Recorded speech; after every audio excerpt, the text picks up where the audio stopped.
Cyber practitioner. ഇപ്പൊ മാതൃഭൂമിയുടെ visual ആണെങ്കിൽ അതിൽ നിങ്ങൾ ഒരു വാട്ടർമാർക്ക് ചെയ്തിട്ടുണ്ടെങ്കിൽ അത് കാണുന്നതാവാം അല്ലെങ്കിൽ തെളിയാത്തതാവാം.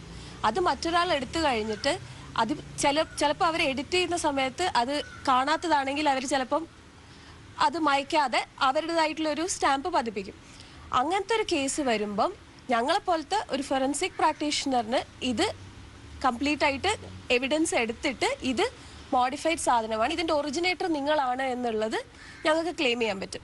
ആ എവിഡൻസ് കൊടുത്തു കഴിഞ്ഞാൽ കോടതിയിൽ നിങ്ങൾക്ക് ആരാണോ, ഏത് ചാനലുകാരാണോ നിങ്ങളത് എടുത്തിരിക്കുന്നത് അവർക്കെതിരെ നിങ്ങൾക്കൊരു കേസ് ഫയൽ ചെയ്യാം, അത് നിങ്ങൾക്ക് ജയിക്കാം. ദൈവം അപകടത്തിന്റെ രൂപത്തിൽ സ്നേഹയെ തൊട്ടു. കമ്പ്യൂട്ടർ എഞ്ചിനീയറിംഗ് കഴിഞ്ഞതിന് പിന്നാലെ വാഹനാപകടത്തിൽ പരിക്കേറ്റ് 1 കൊല്ലത്തോളം ആശുപത്രി കിടക്കയിൽ. അന്നേരം സ്നേഹയ്ക്ക് ക്രിപ്റ്റോഗ്രാഫിയിൽ കമ്പം മൂത്തു. മറച്ചുവെക്കുന്ന വിവരങ്ങളും വിജ്ഞാനങ്ങളും പുറത്തെത്തിക്കുന്ന പാഠ്യപദ്ധതി.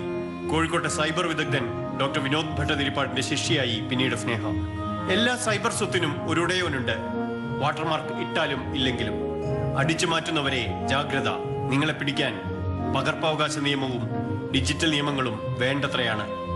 3 മുതൽ 7 വർഷം വരെ ശിക്ഷ ഉറപ്പ്. പണ്ട് സാധാരണ ചെയ്യുന്നൊരു പരിപാടിയാ, നാട്ടുപുറത്തൊക്കെ ചില ആൾക്കാർ പശുവിനെ വിൽക്കും.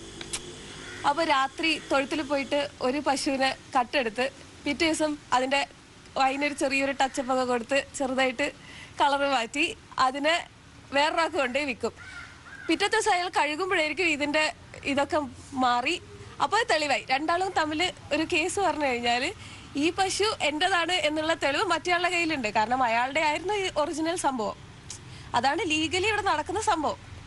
ഫോട്ടോഗ്രാഫുകളും സൈബർ ദൃശ്യങ്ങളും മാത്രമല്ല, പാട്ടുകളും വീഡിയോകളും എല്ലാം സ്വന്തമാക്കുന്നവരോട് സ്നേഹ പറയുന്നു. വികസിത രാജ്യങ്ങളിൽ ഇപ്പോൾ തന്നെയുണ്ട് നിരവധി കേസുകൾ. ഇന്ത്യൻ കോടതികളിലും വൈകാതെ നിറയും ഇതേ സൈബർ മോഷണങ്ങൾ.